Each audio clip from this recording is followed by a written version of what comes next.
పచ్చని కొండల మధ్యలో ఒక గ్రామం ఉండేది.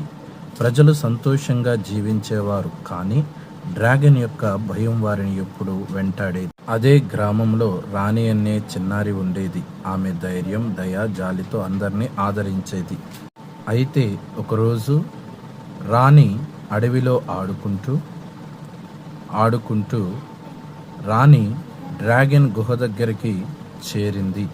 భయంకరంగా కనిపించే డ్రాగన్ రాణిని చూసి ఆశ్చర్యపోయింది. ఈ చిన్నారి నన్ను చూసి ఎందుకు భయపడట్లేదు అని తనలో తాను అనుకుంది.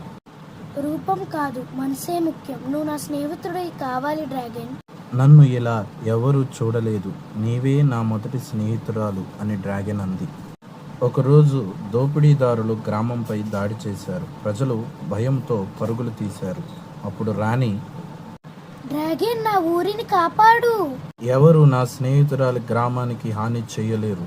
డ్రాగన్ ముందుకు వచ్చి దోపిడీదారులను తరిమి గ్రామాన్ని రక్షించాడు. ఇప్పుడు గ్రామస్తులు, జై హో డ్రాగన్ మా రక్షకుడు అని గ్రామస్తులు డ్రాగన్ను స్నేహితుడిగా అంగీకరించారు.